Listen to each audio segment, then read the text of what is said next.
Halo, selamat pagi pemirsa. Kami hadir kembali dalam News Pagi melengkapi informasi Anda pada pagi hari ini. Selain 3 berita utama tadi, kami juga akan hadirkan beragam informasi penting lainnya bersama saya, Gede Satria.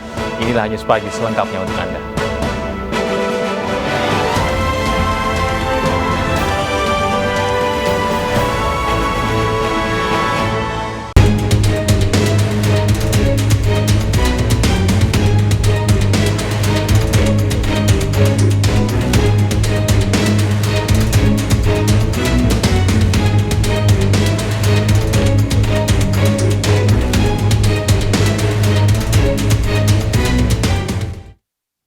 Pemirsa, terdakwa Ferdy Sambo terlihat pasrah saat menjalani sidang perdana kasus pembunuhan berencana Brigadir Joshua.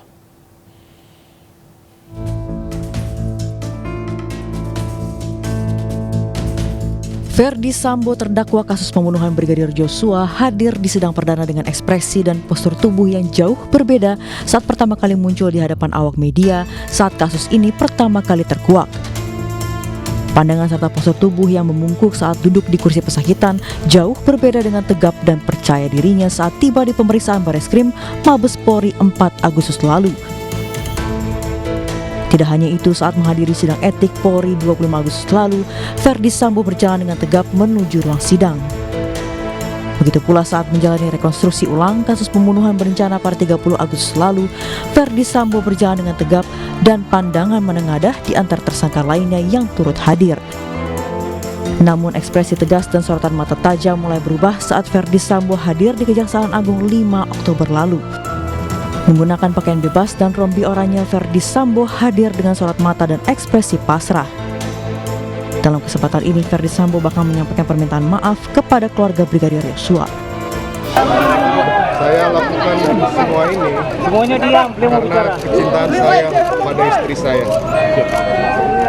Saya tidak tahu bahasa apa yang dapat saya mengungkapkan perasaan, emosi, dan amarah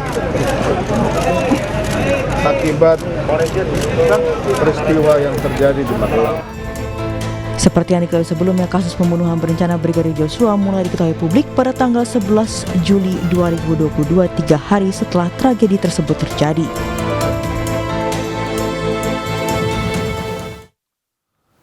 Pemirsa, fakta-fakta pembunuhan Brigadir Joshua terungkap di persidangan di PN Jakarta Selatan. JPU mengungkapkan Brigadir J masih hidup usai ditembak Baradae.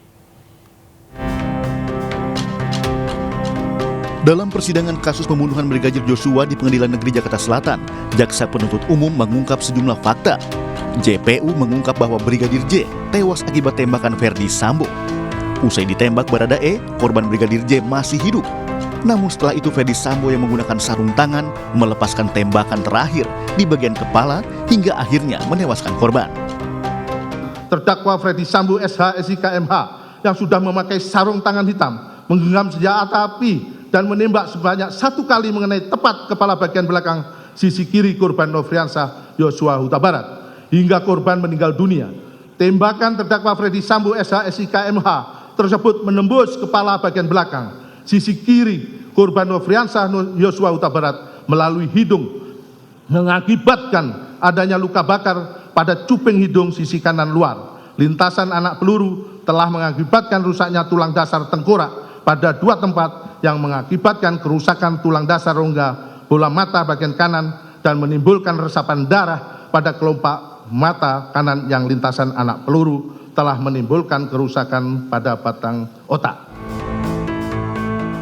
Usai dakwaan terhadap Ferdy Sambo selesai dibacakan, sidang akan digelar kembali pada Kamis 20 Oktober 2022 dengan agenda tanggapan jaksa atas eksepsi. Tim Liputan iNews melaporkan.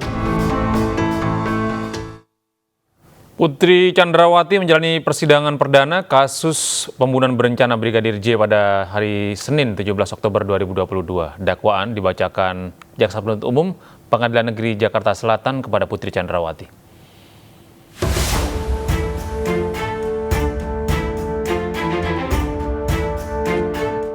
Jaksa Penuntut Umum membacakan dakwaan Putri Chandrawati atas kasus dugaan pembunuhan berencana terhadap Brigadir J alias Nofriansah Yosua Huta Barat di Pengadilan Negeri Jakarta Selatan. Di dalam ruang sidang, Putri Chandrawati didampingi pengacaranya Arman Haris, Febri Diansyah, Sarmauli Simangunsong, dan Berlin Simbolon.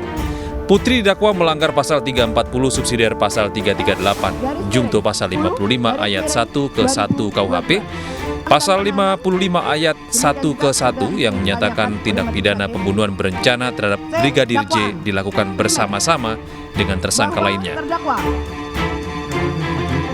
Sementara itu, Putri Chandrawati melalui kuasa hukumnya mengajukan 3 permintaan kepada majelis hakim.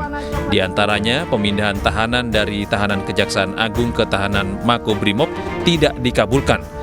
Permohonan Putri untuk bertemu keluarga tiap hari hanya diizinkan 2 minggu sekali oleh hakim, sedangkan permohonan hasil asesmen psikologis oleh kuasa hukum harus berkoordinasi dengan jaksa penuntut umum.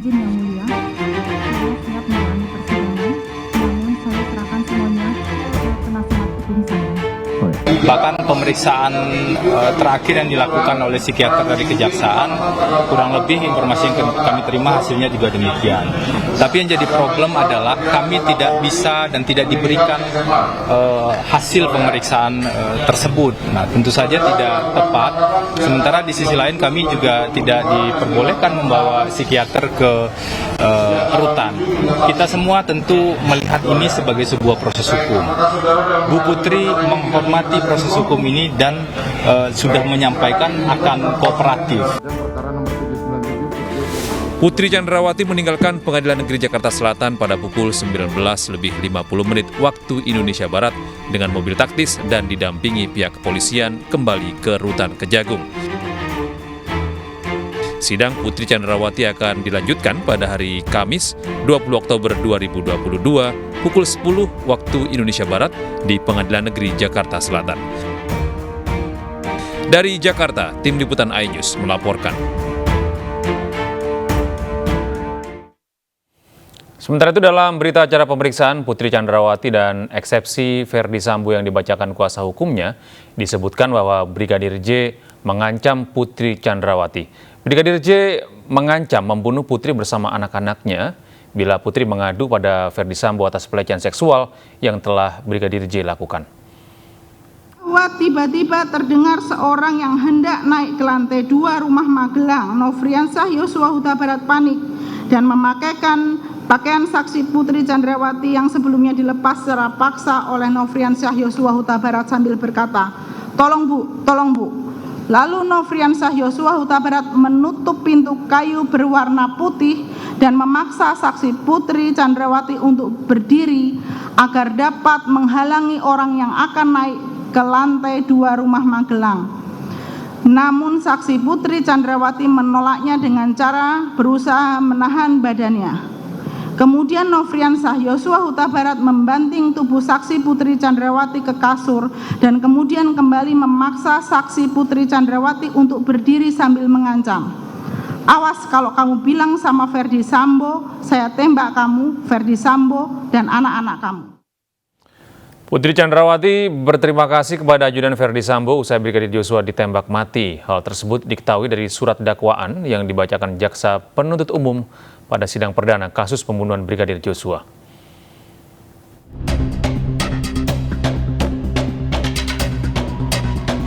Istri Ferdi Sambo Putri Chandrawati mengucapkan terima kasih kepada Barada Eliezer, Bribka Riki Rizal, dan Kuat Ma'ruf usai Brigadir Nofriansyah Yosua Huta Barat tewas dibunuh. Hal tersebut dibacakan oleh jaksa penuntut umum dalam surat dakwaannya pada sidang perdana Ferdi Sambo yang digelar di Pengadilan Negeri Jakarta Selatan. Ucapan terima kasih itu disampaikan Putri secara langsung kepada 3 saksi di Rumah Saguling Duren 3, Jakarta Selatan setelah 2 hari Brigadir Joshua tewas dibunuh. Sebelum Putri menyampaikan rasa terima kasih, Sambo sempat memberikan amplop putih yang berisikan mata uang asing kepada Bribka Riki Rizal, Kuat Ma'ruf, serta Barada Eliezer. Ferdi Sambo juga memberikan handphone sebagai hadiah mengganti handphone lama yang telah dirusak atau dihilangkan agar jejak komunikasi tidak terdeteksi. Kemudian saat itu saksi Putri Candrawati selaku istri terdakwa Ferdi Sambo mengucapkan terima kasih kepada saksi Ricky Rizal Wibowo, saksi Richard Eliezer Pudihang Lumiu, dan saksi Kuat Ma'ruf.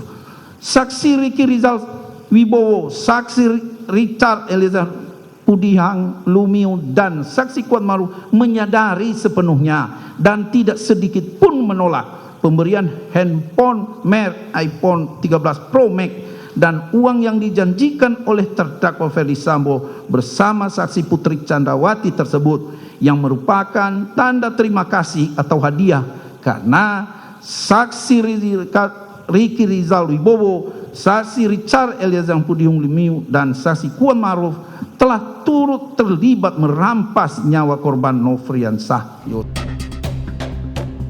Dalam dakwaan, Bribka Ricky Rizal, Kuat Ma'ruf, serta Barada Eliezer tidak menolak atas pemberian dari Ferdi Sambo tersebut, yang merupakan tanda terima kasih karena telah terlibat dalam merampas hilangnya nyawa Brigadir Joshua.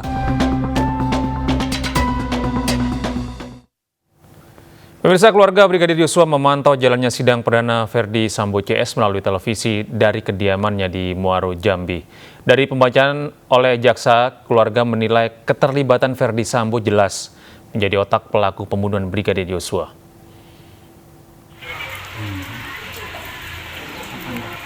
Orang tua Brigadir Joshua, Samuel Huta Barat dan Rosti Simanjuntak menyaksikan sidang perdana Ferdi Sambo dalam agenda pembacaan dakwaan yang digelar di Pengadilan Negeri Jakarta Selatan. Kedua orang tua Brigadir Joshua memang tidak datang langsung ke Jakarta, melainkan menyaksikan melalui siaran langsung media televisi di kediamannya, yang berlokasi di Kompleks Sekolah Dasar Negeri 74 Sungai Bahar, Kabupaten Muaro, Jambi. Mereka mengamati pembacaan dakwaan terkait Ferdi Sambo terlibat langsung membunuh Brigadir Joshua dan menghilangkan barang bukti. Ini baru terlihatlah sebagian kebenaran. Nanti kita sabar sampai akhir daripada sidang ini, sampai ada keputusan dari Pak Hakim. Terkait sidang lanjutan nanti, kiranya itu para saksi-saksi terbuka, jangan ada yang tertutupi. Semuanya itu memang sudah tertulis di BAP yang sudah dilaporkan ke Pak Kejaksaan. Dalam pembunuhan berencana Brigadir Joshua, Polri menetapkan 5 orang tersangka, yakni Ferdi Sambo dan istrinya Putri Candrawati, 2 orang ajudannya Barada Richard Eliezer dan Bribka Ricky Rizal, serta sopir Ferdi Sambo Kuat Ma'ruf.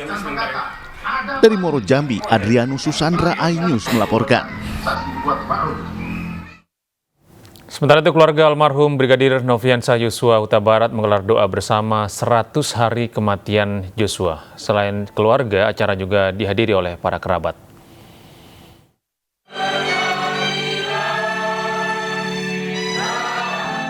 Suasana hikmat iringi peringatan 100 hari kematian Brigadir Nofriansah Joshua Huta Barat di rumah keluarga Samuel Huta Barat di Kecamatan Sungai Bahar, Kabupaten Muaro, Jambi, Jambi. Ayah mendiang Brigadir Joshua, Samuel, bersama keluarga lainnya nyanyikan kidung rohani sebagai bagian dari doa bersama. Kekasih Brigadir Joshua, Vera Simanjuntak, juga larut dalam lantunan doa.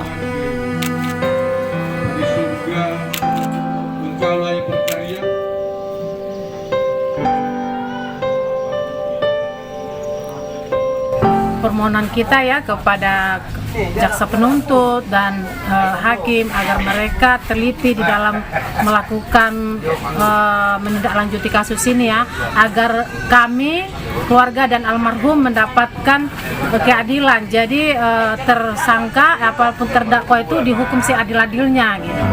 Acara peringatan 100 hari kematian Brigadir Joshua dihadiri kerabat dan sanak saudara. Keluarga berharap sidang dapat berjalan dengan baik dan mereka mendapatkan keadilan. Dari Muaro, Jambi, Adrianus Susandra, iNews melaporkan. Komisi Yudisial ikut mengawasi jalannya sidang kasus pembunuhan Brigadir Joshua. Pengawasan untuk memastikan hakim yang ditunjuk tidak melakukan pelanggaran.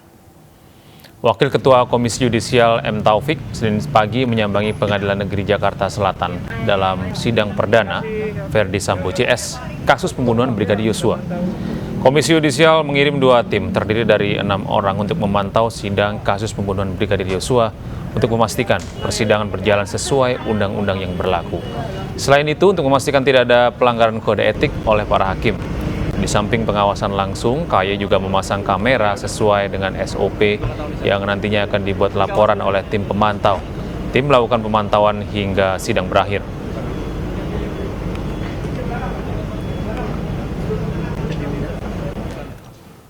Sementara itu, ribuan anggota Ormas Batak Jabodetabek menyampaikan dukungan dan aksi solidaritas kepada almarhum Brigadir Joshua.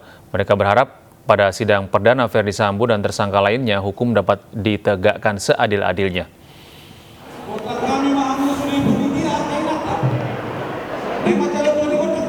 Para anggota Ormas Batak ini berkumpul di Gedung Mulia Raja untuk menyampaikan solidaritas atas kasus pembunuhan Brigadir Joshua dalam mengawal sidang Sambo JS. Mereka juga melakukan tarian tortor dalam rangka menyampaikan dukungan moral atas kasus pembunuhan berencana Brigadir J. Marga Silaban ada ikatan darahnya kepada Marga Huta Barat. Kita dukung hakim melakukan kebenaran di negara ini. Lakukan kebenaran sesuai dengan aturan yang berlaku. Hukum apa yang kepada si Sambo atau timnya? Karena ini pembunuhan berencana. Seadil-adilnya kami harapkan pemerintah kita atau penegak hukum kita